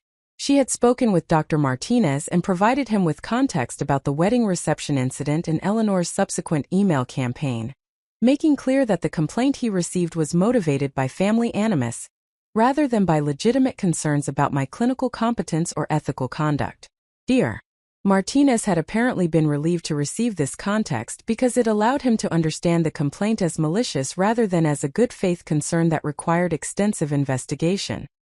He still needed to meet with me formally to document that the committee had taken the complaint seriously and had given me opportunity to respond, but Patricia's intervention had significantly reduced the likelihood that the committee would view the complaint as credible or would initiate a more extensive review of my credentials or outcomes data. Patricia had also connected me with attorney Michael Brennan, who specialized in medical licensing disputes and defamation cases involving healthcare professionals. Michael would be contacting me directly within the next few hours to begin gathering information for a formal cease and desist letter to Eleanor and potentially for a defamation lawsuit if Eleanor continued her attacks despite being put on notice about the legal consequences of her actions. Patricia emphasized that the goal was not necessarily to actually sue Eleanor, which would be expensive and time-consuming, and which might ultimately prove counterproductive by giving her additional platforms to repeat her accusations during legal proceedings. Rather, the goal was to make absolutely clear that her actions had crossed from family disagreement into legally actionable territory, and that continued attacks would result in consequences significant enough to outweigh whatever satisfaction she derived from her campaign against me. The remainder of our first day in paradise was consumed with phone calls, email exchanges, and document gathering as Michael Brennan began building the formal legal response to Eleanor's actions. He needed copies of Eleanor's emails to Cameron, documentation of the wedding reception incident including witness statements from guests who had heard both Eleanor's accusations and Patricia's response, information about my medical licensing file and the dismissed complaints Eleanor was misrepresenting as evidence of incompetence, and detailed chronology of Eleanor's behavior toward me throughout my relationship with Cameron. The process of compiling this information was exhausting and emotionally draining, requiring me to relive multiple instances of Eleanor's subtle and not-so-subtle hostility, while simultaneously trying to present that history in clear factual terms that would be useful for legal purposes rather than simply as emotional venting about a difficult mother-in-law. Cameron participated actively in documenting his mother's behavior, providing his own perspective on incidents I had experienced, and adding context about patterns he had observed throughout his childhood and adolescence where Eleanor had undermined or sabotaged relationships she perceived as threatening to her influence over him. He described how she had inserted herself into his college relationship in ways that eventually caused that girlfriend to end things, because she could not tolerate Eleanor's constant criticism and interference. He recalled how Eleanor had systematically discouraged his interest in career paths that would have taken him far from home, or into fields where she lacked the social connections to influence his advancement. He explained how family gatherings had always included subtle comparisons between Cameron and his siblings designed to create competition, and ensure that none of them developed bonds strong enough to threaten their primary loyalty to Eleanor. The picture that emerged from Cameron's recollections was of a deeply manipulative parent who used love as a weapon and who maintained control through emotional volatility and strategic punishment of independence. Understanding this pattern helped contextualize Eleanor's behavior toward me not as a personal vendetta based on something deficient in my character, but rather as her standard response to anyone who threatened to provide Cameron with emotional support or validation independent of her approval. I was not uniquely unsuitable in Eleanor's assessment. I was simply the most recent threat to a control that she had exercised throughout Cameron's life, and that she was unwilling to relinquish even when maintaining that control required destroying her son's marriage and potentially his wife's career. By evening of our first full day in the Caribbean, Michael Brennan had drafted a comprehensive cease and desist letter to Eleanor that detailed her actions, explained the legal standards for defamation and tortious interference with professional relationships, documented the harm her actions had already caused and threatened to cause, and demanded that she immediately withdraw her hospital complaint, cease all further communications about me to any third parties, and acknowledge in writing that her accusations were based on misrepresentations of facts, rather than on legitimate concerns about my fitness to practice medicine. The letter gave Eleanor 72 hours to comply with these demands before we would proceed with filing a formal defamation lawsuit, seeking both compensatory and punitive damages. Cameron read the letter multiple times before agreeing that it should be sent, clearly struggling with the reality that his relationship with his mother had deteriorated to the point where formal legal action was necessary to protect his wife from her attacks. But ultimately he acknowledged that Eleanor's behavior had left us with no alternative, that attempts to resolve the situation through family communication had failed, and that only the threat of serious legal and financial consequences might convince her to cease her campaign before it caused irreparable damage to my career or our marriage. The letter was sent via certified mail and email to ensure that Eleanor could not later claim she had never received notice of the legal consequences of her continued actions. And then we waited, trying to salvage something of our honeymoon despite the cloud of unresolved conflict hanging over every conversation and every attempt at romantic connection. The 72-hour deadline for Eleanor's response to the cease and desist letter passed without any communication from her, or from any attorney representing her interests. The silence was not reassuring but rather ominous, suggesting that she was either consulting with legal counsel about how to respond or was so convinced of the righteousness of her position that she did not believe the threats outlined in Michael Brennan's letter warranted serious consideration. Cameron checked his email compulsively throughout those 3 days, hoping for some indication that his mother had recognized the severity of the situation and was preparing to comply with the demands rather than escalating the conflict further. But his inbox remained empty of any messages from his parents, a silence that felt heavy with unspoken hostility and unresolved grievance.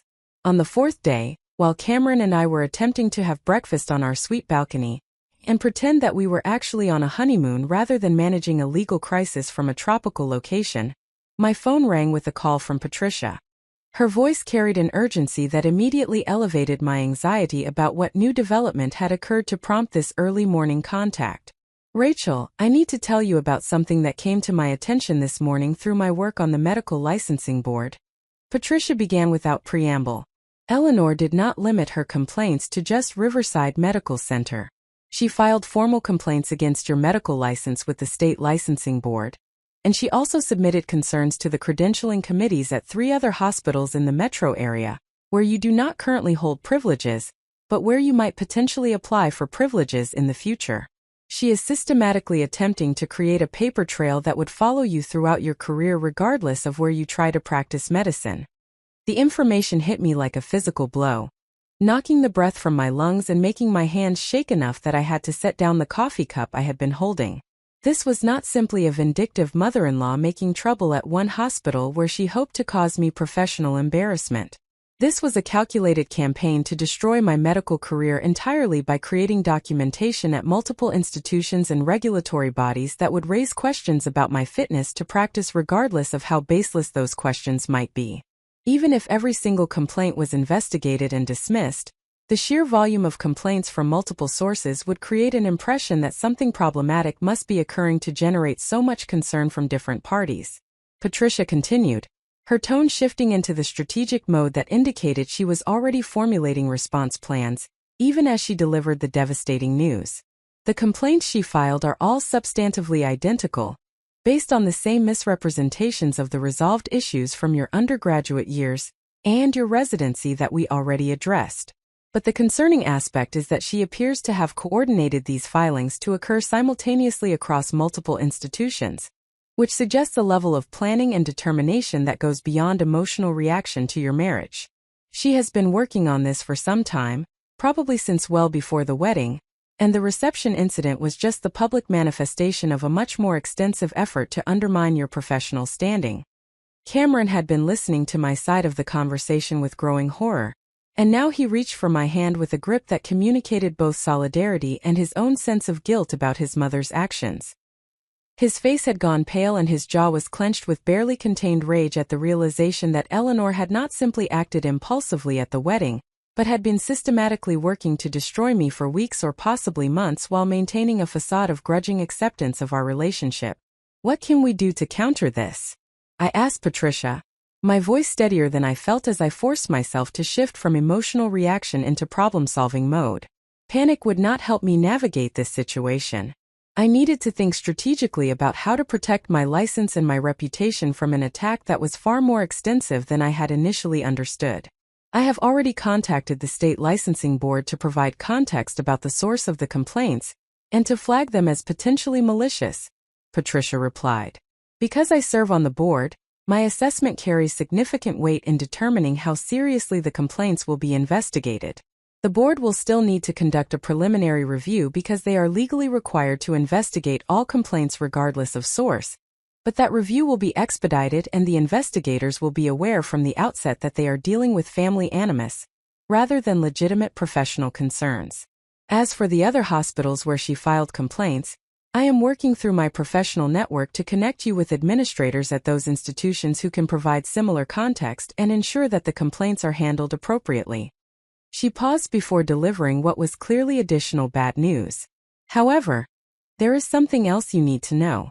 Eleanor has also been contacting patients from your surgical practice, or more accurately, she has been contacting family members of patients who experience complications or negative outcomes following procedures you performed.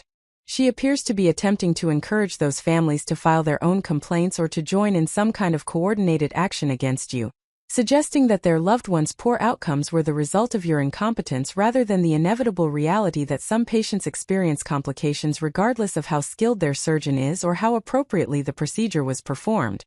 This revelation was somehow more disturbing than the institutional complaints because it represented Eleanor actively attempting to manipulate grieving or distressed families for her own purposes.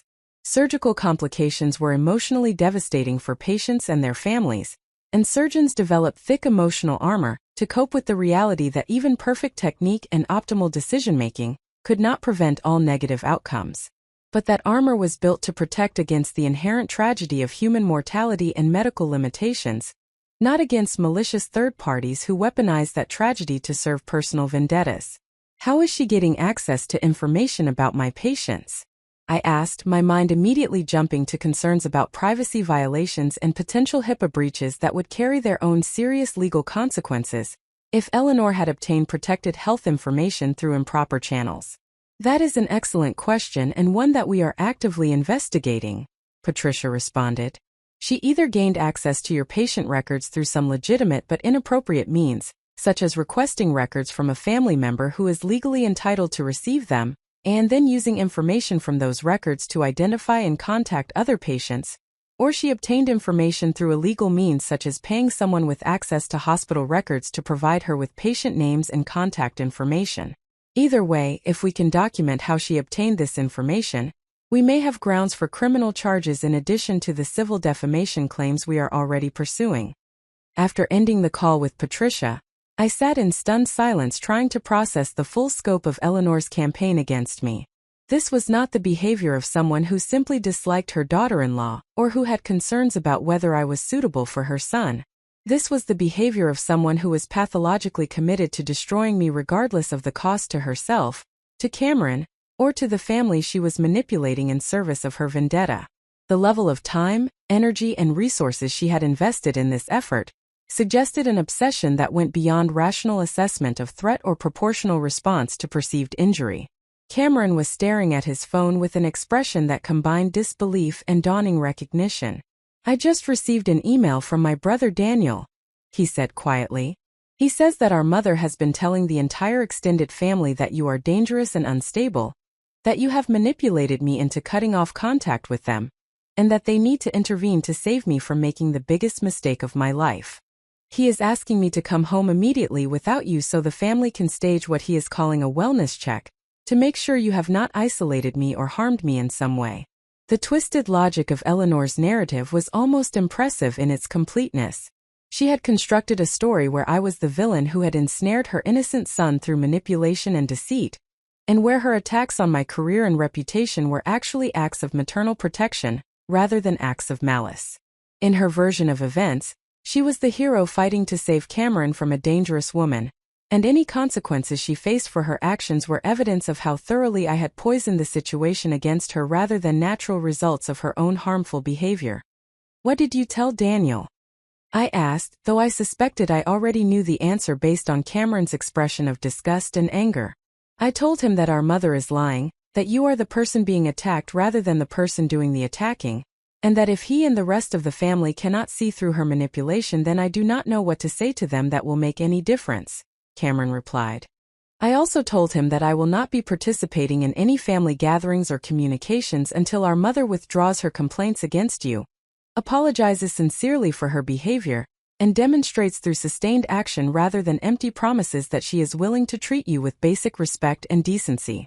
His response was exactly what I would have hoped for in terms of demonstrating loyalty and setting appropriate boundaries, but I also recognized that it would likely have the effect of confirming Eleanor's narrative within the family, rather than contradicting it.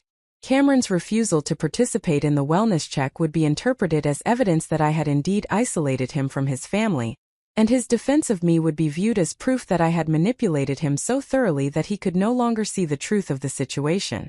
We were trapped in a dynamic where any action we took to protect ourselves would be reframed as evidence supporting Eleanor's false narrative, and where attempting to correct that narrative would require engaging with family members who had already chosen to believe Eleanor's version of events.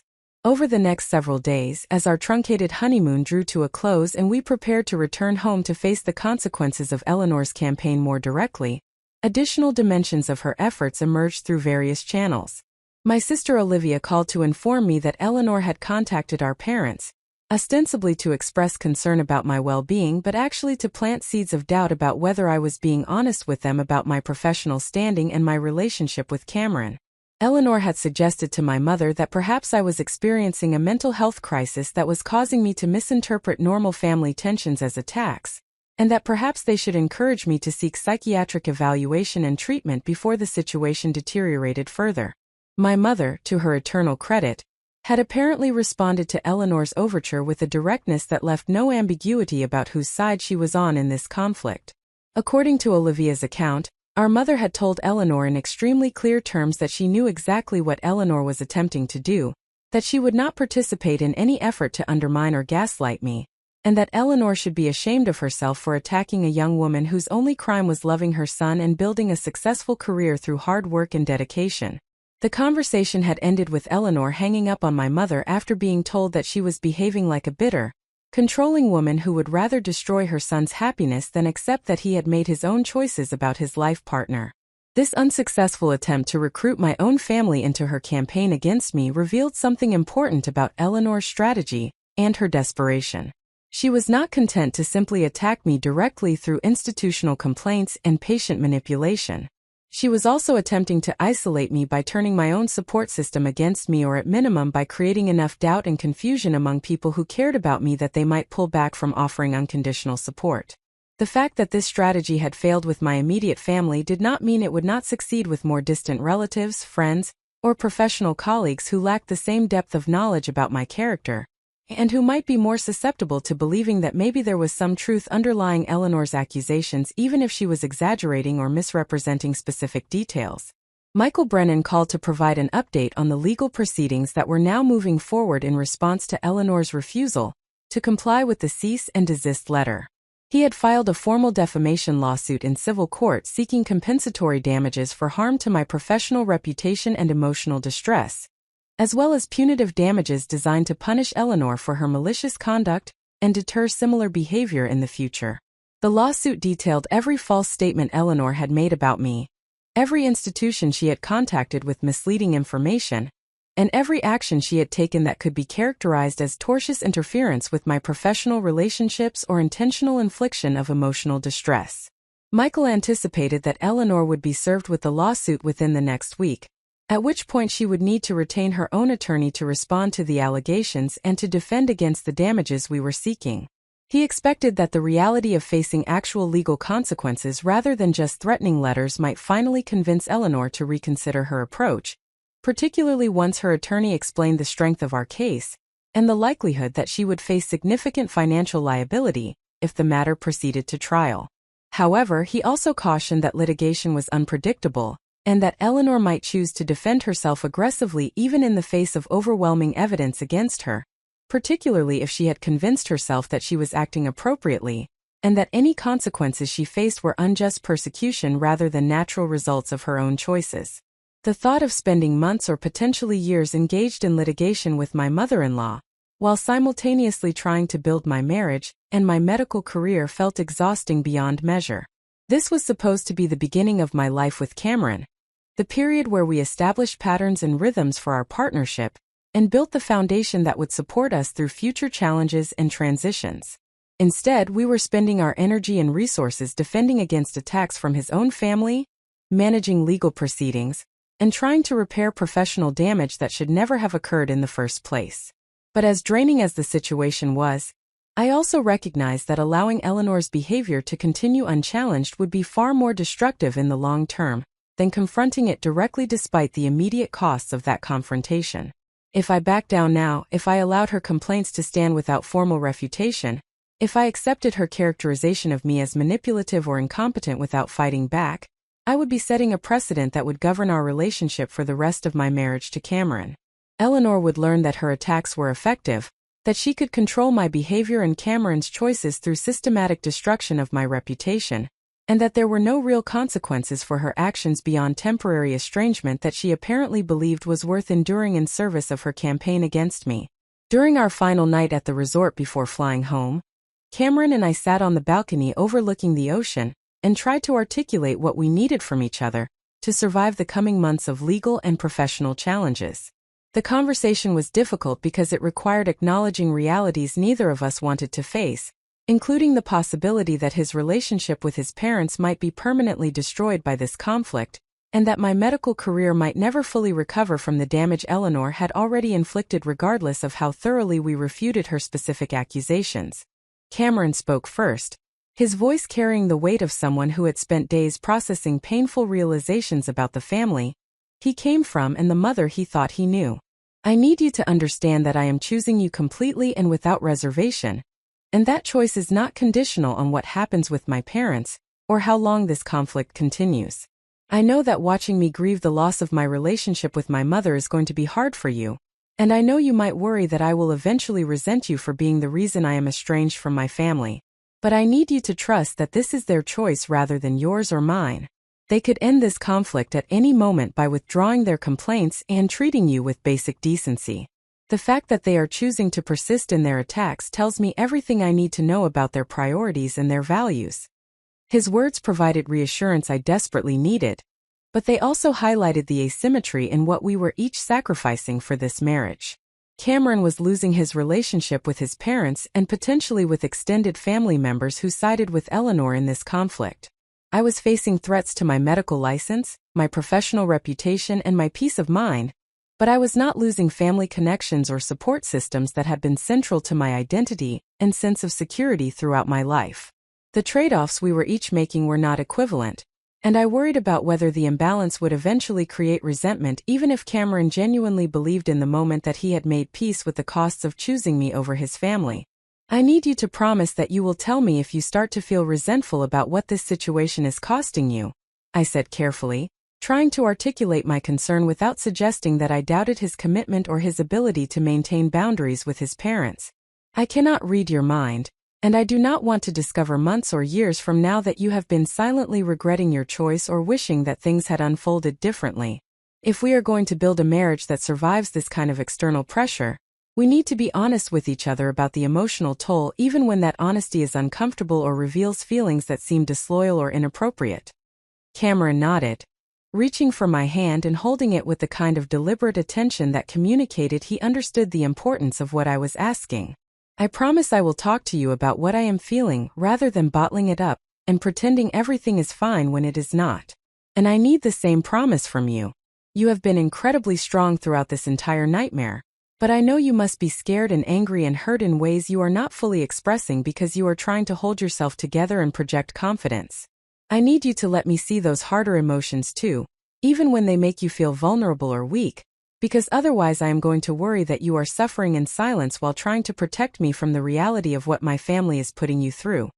We sat together in the tropical darkness, holding hands and making promises about communication and honesty that felt both essential and insufficient to address the magnitude of the challenges we were facing. The ocean continued its rhythmic movement against the shore, indifferent to human drama and conflict, a reminder that our problems were simultaneously enormous in terms of their immediate impact on our lives, and utterly insignificant in the broader context of a universe that existed entirely independent of our personal struggles. The flight home the next morning was quiet, both of us lost in our own thoughts about what awaited us once we returned to our regular lives and regular responsibilities.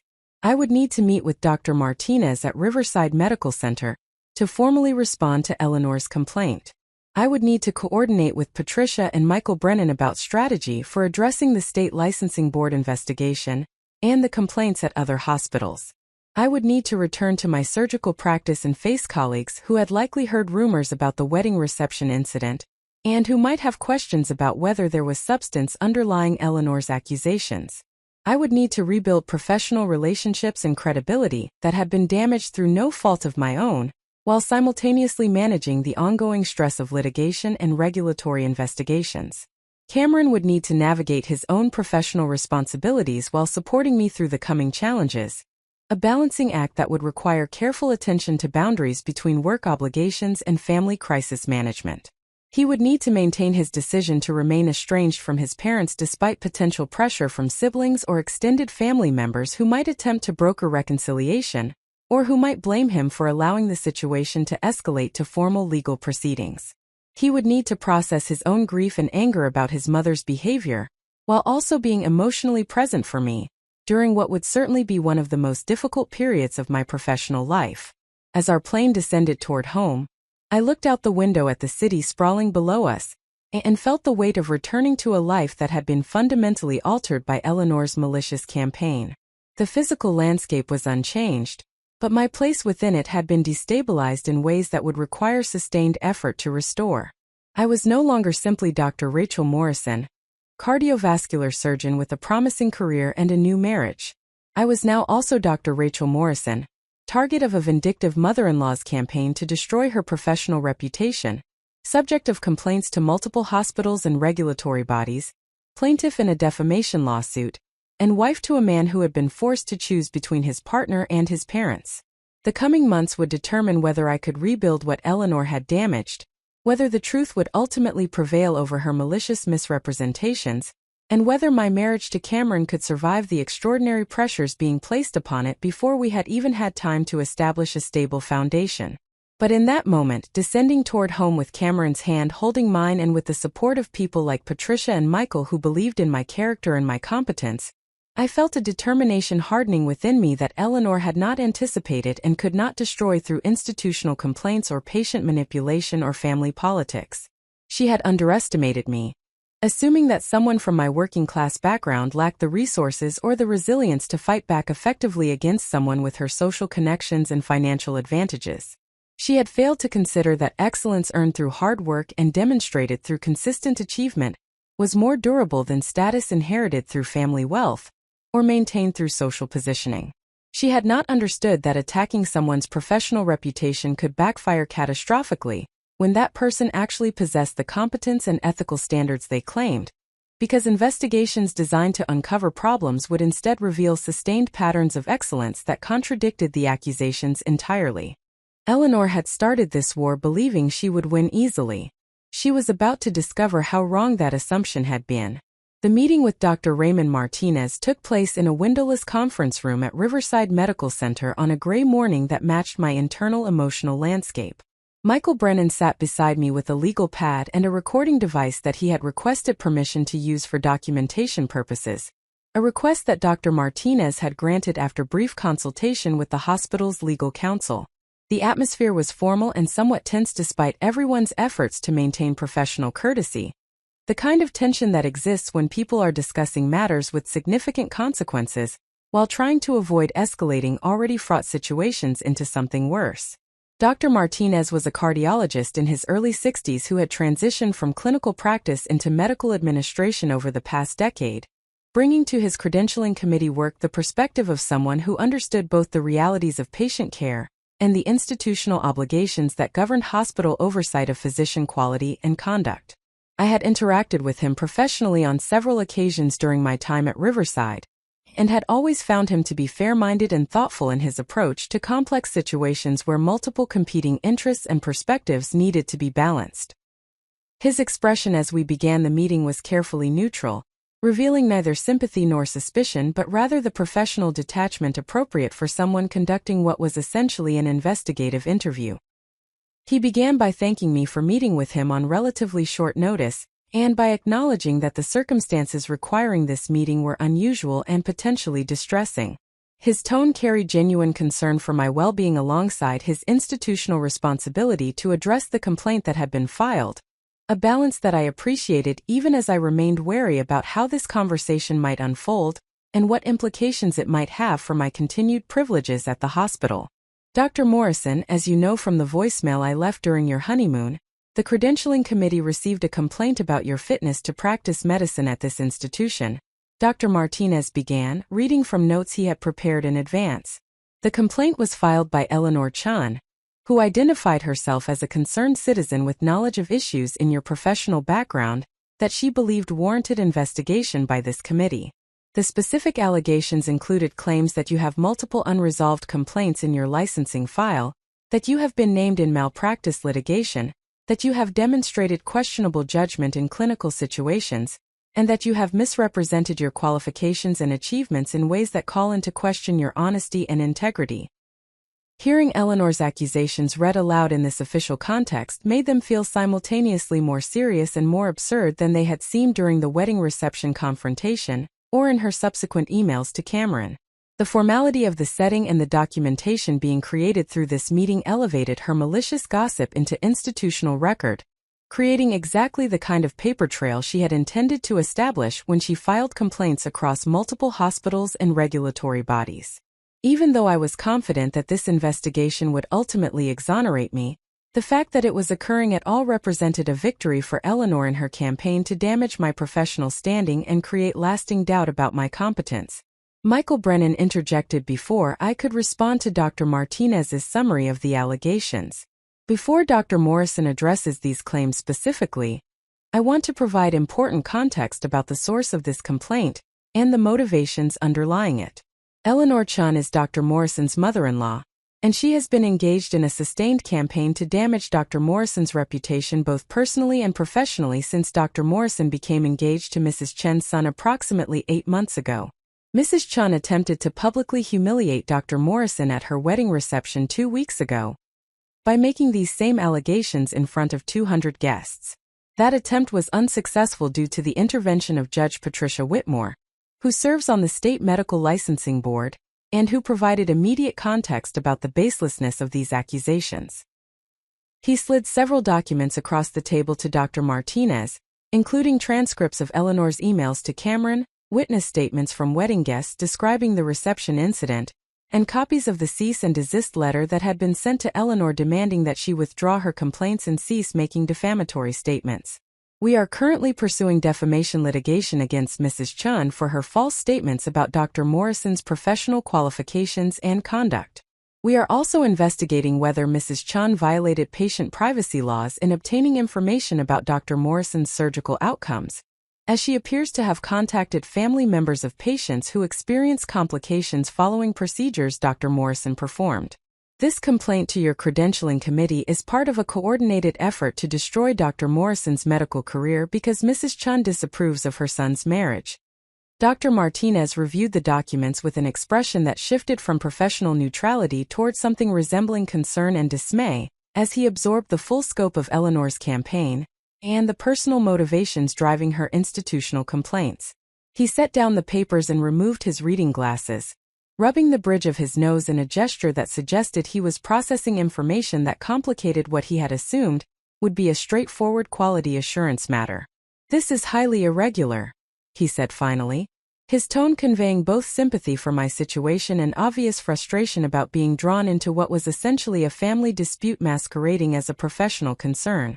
"The credentialing committee has protocols for investigating complaints about physician conduct and competence, but those protocols assume that complaints are filed in good faith by people with legitimate concerns about patient safety or professional standards. We do not have established procedures for handling complaints that are filed with malicious intent by family members engaged in personal vendettas." Michael responded with the kind of calm authority that communicated he had anticipated this reaction and was prepared to guide the conversation toward productive resolution. "Which is precisely why we are providing this context now rather than allowing the investigation to proceed, as though this were a routine quality assurance matter. Dr. Morrison's professional record speaks for itself.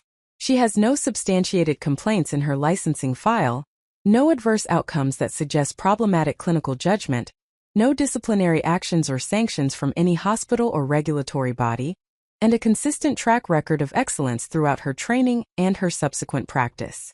The allegations made by Mrs. Chun are based on misrepresentations of resolved issues from Dr. Morrison's past that were fully investigated and dismissed when they occurred.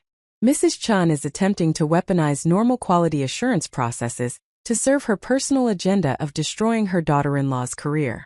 Dr. Martinez nodded slowly, clearly recognizing the position this situation placed him in as someone responsible for ensuring both that legitimate concerns about physician quality were investigated appropriately, and that the credentialing process was not abused for purposes unrelated to actual patient safety or professional standards.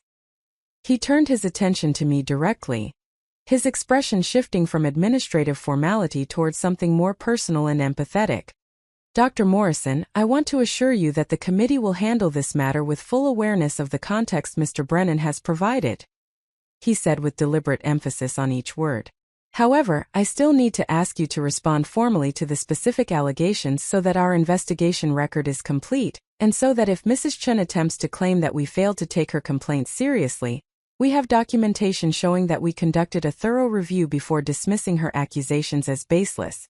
Can you address each of the claims she made about complaints in your licensing file, about malpractice litigation, about questionable clinical judgment, and about misrepresentation of your qualifications?"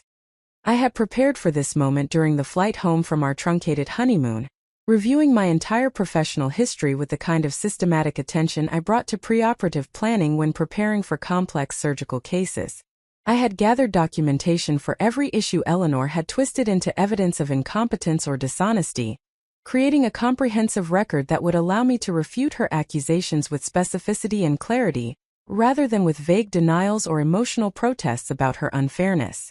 Regarding complaints in my licensing file, there are exactly 3 complaints that were filed during my 10-year medical career. I began, hearing my voice settle into the professional cadence I used when presenting clinical information to colleagues or teaching medical students about surgical techniques. The first complaint was filed during my residency by the family member of a patient who died following emergency cardiac surgery. The patient was 78 years old with severe coronary artery disease, and had experienced a massive myocardial infarction before arriving at the hospital. The surgery was performed as a last attempt to save his life after medical management failed.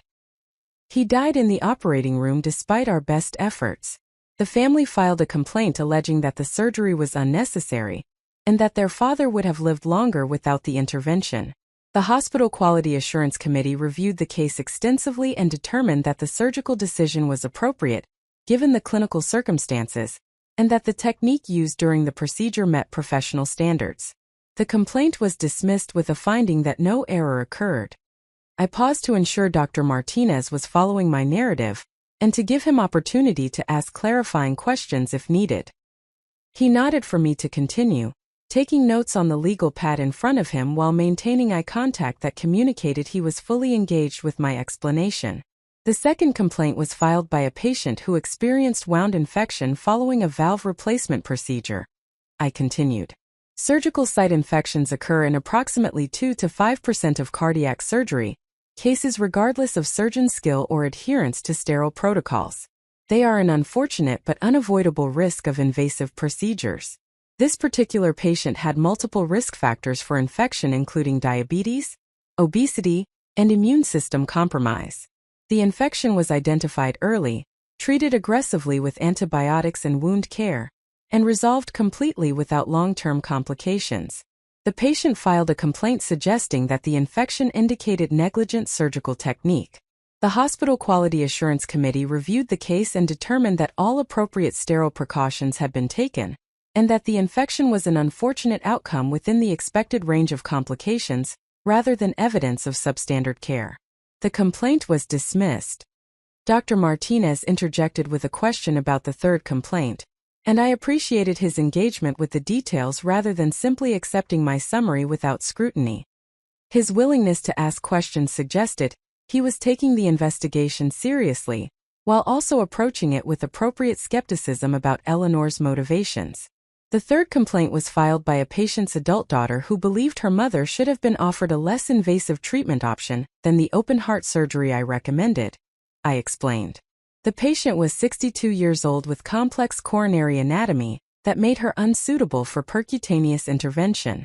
I consulted with interventional cardiology colleagues who agreed that surgical revascularization was the only viable option for addressing her disease. I explained this recommendation to both the patient and her daughter during multiple conversations before the procedure. The surgery was successful and the patient recovered without complications. Approximately 6 months later, the daughter filed a complaint alleging that I had pushed her mother toward surgery when less invasive options were available, suggesting that I had financial motivations for recommending the more extensive procedure. The Hospital Quality Assurance Committee reviewed the case, including consultation reports from other physicians and notes from my conversations with the patient and family documenting the clinical rationale for the surgical recommendation. The complaint was dismissed with a finding that the surgical recommendation was medically appropriate and that my conversations with the patient and family met standards for informed consent. I stopped speaking and waited while Dr. Martinez finished his notes, watching him process the information I had provided and evaluate whether it adequately addressed Eleanor's vague accusations about multiple complaints suggesting patterns of problematic judgment or conduct. The silence stretched for perhaps 30 seconds before he looked up and posed his next question with the careful phrasing of someone who needed to document that he had asked about sensitive issues even though he suspected the answers would be exculpatory. What about the malpractice litigation that Mrs. Chun mentioned in her complaint? He asked. Can you provide context about that situation? Michael Brennan interjected again before I could respond. The litigation Mrs. Chun referenced was a case filed during Dr. Morrison's residency where a patient's family sued the entire surgical team after their family member died, following an emergency procedure. Dr. Morrison was a resident working under the supervision of attending physicians, and was named in the lawsuit solely because she was present in the operating room, not because of any allegation that she personally made errors or demonstrated poor judgment. The case was dismissed before trial when expert witnesses reviewed the medical records and confirmed that the care provided met professional standards, and that the patient's death was an unavoidable outcome of their underlying medical condition. Dr. Morrison was never individually accused of negligence, and the case had no impact on her training or her ability to obtain medical licenses or hospital privileges. Dr. Martinez made additional notes and then moved to Eleanor's allegations about misrepresentation of qualifications, an accusation I found particularly offensive because it suggested I had lied about my education or training or achievements when in reality every credential I claimed could be independently verified through public records and institutional databases. The accusation reflected Eleanor's fundamental misunderstanding of how medical credentialing worked and her apparent belief that people could simply fabricate impressive educational backgrounds without any verification or oversight. Mrs. Chen's complaint suggested that you have misrepresented your qualifications and achievements in ways that raise questions about your honesty, Dr. Martinez said. his tone carrying a hint of skepticism that suggested he found this particular allegation less credible than the others but was required to address it for completeness. Can you speak to that concern?